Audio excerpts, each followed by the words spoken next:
what are your Okay. content aspirations in Ukraine? Like, what are you and are you just doing Oh, he like journalism out there? legit moved to Ukraine? Well, What? I don't. Well, I put all my stuff in a storage unit in the United States, and I came over here, and I can stay here as long as necessary because I have a press card with the Ministry of Defense, which means that I don't have any like visa requirements, like you have to leave in these many days. As long as martial law is still active in Ukraine, I can stay. That's what the Zelensky's government decided, and so I want to stay here as long as I think is necessary to get all the stories I want to get. Um, and What's the I have plan? still a Because few I haven't things in really mind. heard much about you being out there. What like the plan moving forward, or like what have I already Well, done? I didn't know that you were out there at all, and I guess maybe I don't pay attention to your channel. But what was the plan going there, and what's the plan moving forward? Well, the original plan was I was going to go to Poland and possibly Lviv, but then I got more and more opportunities, and that eventually ended with me going to the frontline city of Zaporozhye, embedding with troops, embedding with ambulance crews and aid workers, and moving a lot more closer to where the war is than I originally anticipated.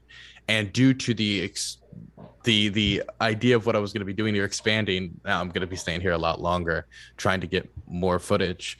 I got a lot of really good footage in Zaporozhye on the front line, and actually that footage should be uploaded, I think, and posted sometime this week if it's approved by people for security reasons, because all the footage needs to get like a thumbs up before we post it. Make sure we don't like post somebody's coordinates and get somebody killed. Oh, I'm glad somebody's over there doing that, I guess, but like you just kind of pointed out why we can't have like streamers like we would for anything else because it could endanger the people that you're filming live.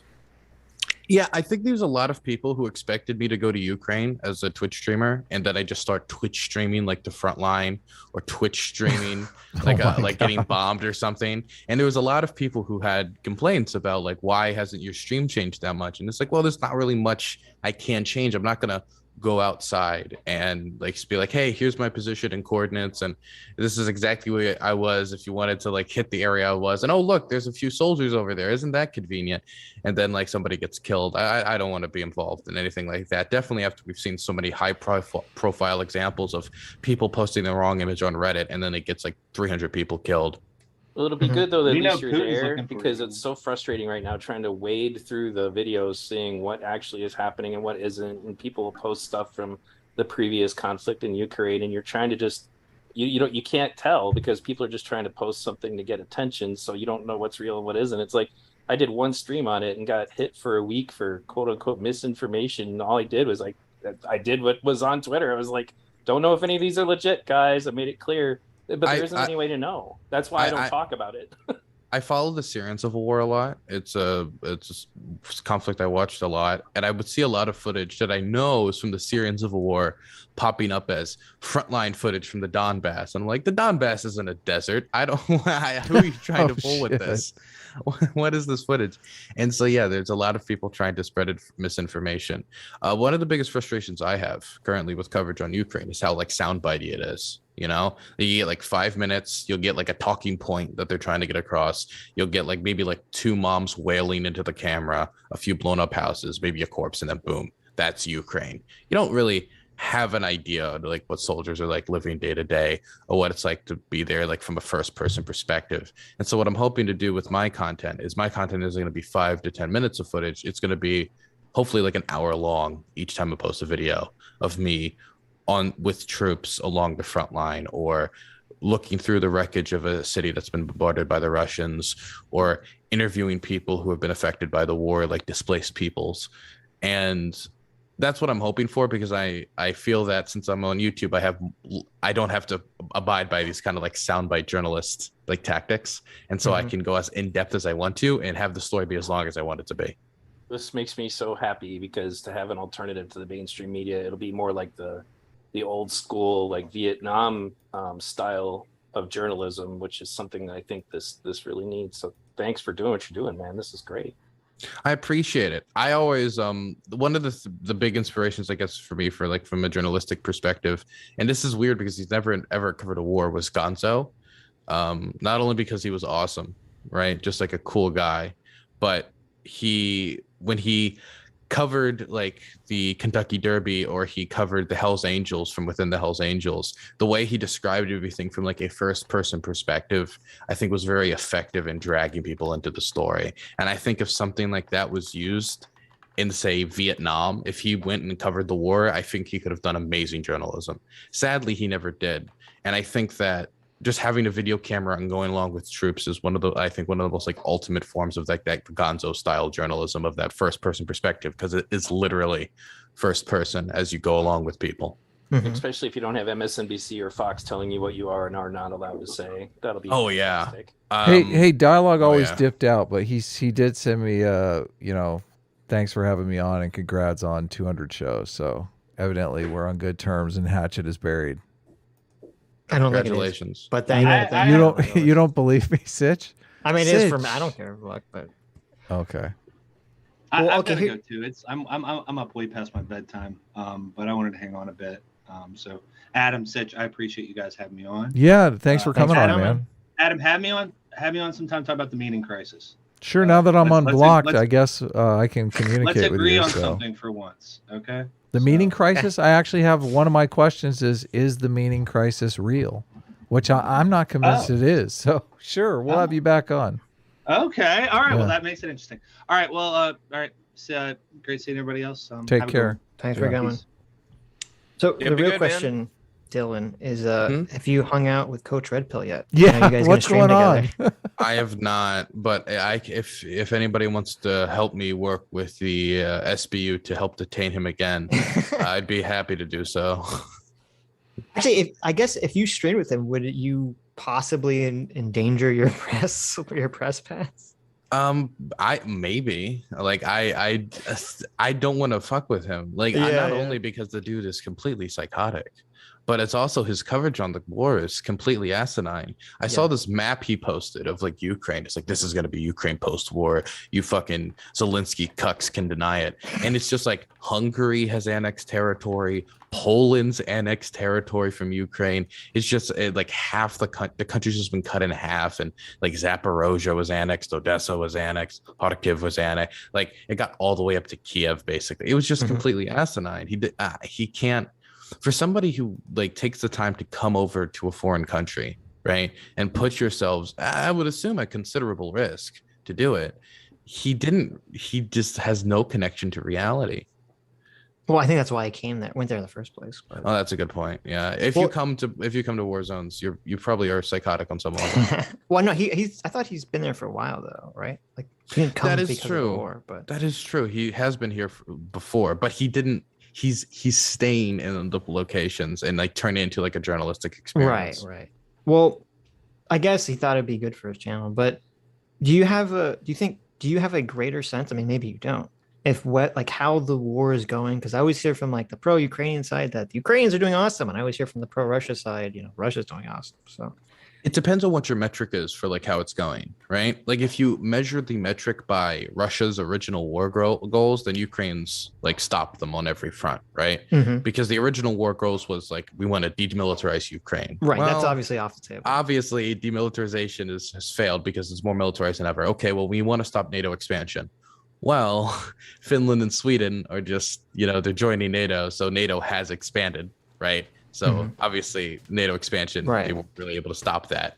When it comes to like denazification, now obviously I think that's more of a propaganda point, but if you look at it in the idea of replacing the Zelensky government, which I think was a clear goal because they marched towards Kiev, that obviously is not going to succeed either.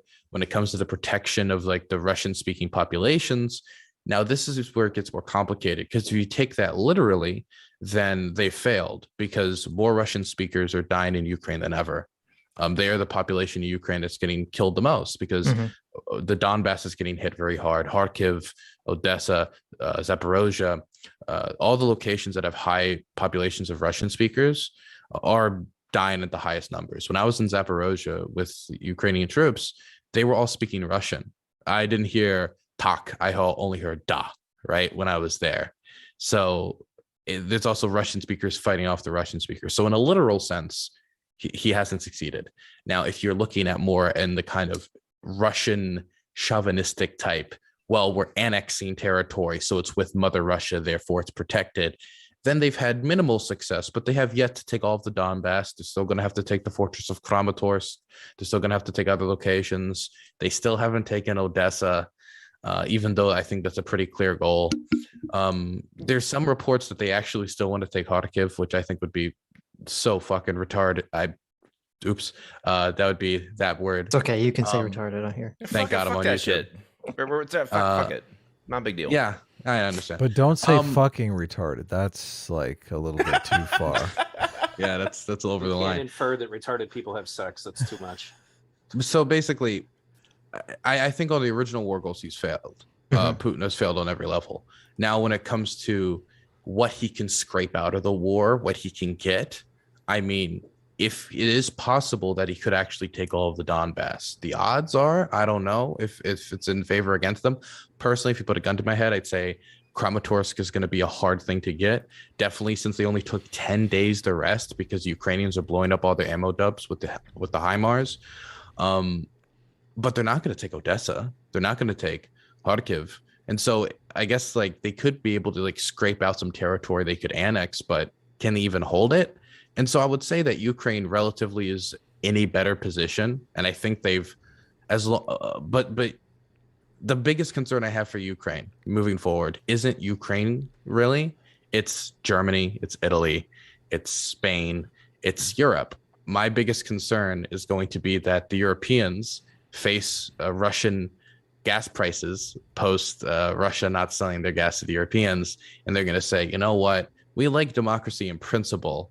When we said never again, we were more like never again unless it costs us a few, extra euros, right? And then they're going to drop that principle tied to democracy. I don't have that fear for the United States because the United States, a recent poll from the Brookings Institute shows that 62% of Americans are willing to deal with both higher gas, energy, and food prices to deal with the war in Ukraine. But it's not going to affect the United States in the same way it's going to affect Europe, especially places like Germany. When you say drop democracy, do you mean that they're just going to drop support of Ukraine, or that they're going to like cease to be democracies? I think they're going to stop support for Ukraine. They're going to stop supporting the struggle for democracy in Ukraine, which is really a success story of post-Soviet states.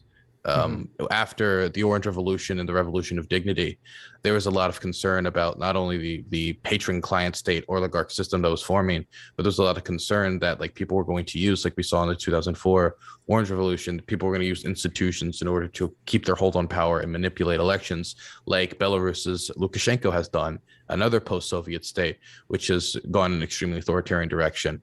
But we've seen this transition in Ukraine further away from that being a possibility and closer every year to respecting a peaceful transition of power, which I think is like the real telltale sign of a functioning democracy on the most basic of levels, not in all ways, because they still have some patron client based systems. Like Poroshenko, for example, was somebody who's still deeply entrenched in the oligarchy. That's part of the reason why he lost in 2019, but he didn't even attempt to use the system to steal from Zelensky. Zelensky actually had monitoring groups working on behalf of his campaign at these like voting booths to make sure that the votes that they saw on the ground were the same votes that were coming in officially, and they were. And so that was like a huge moment for Ukraine in 2019. And so just 3 years later after that development, that huge development of like, holy shit, democracy's really getting its feet under itself. We're slowly seeing a move away from corruption. We're seeing the presence of civic societies and civil societies like working to monitor governments and keep them accountable. We have this invasion happen, which threatens to bring in the old guard of Lukashenko, who is deeply entrenched in all of the things we just talked about. They're trying to get rid of in Ukraine, which is terrifying.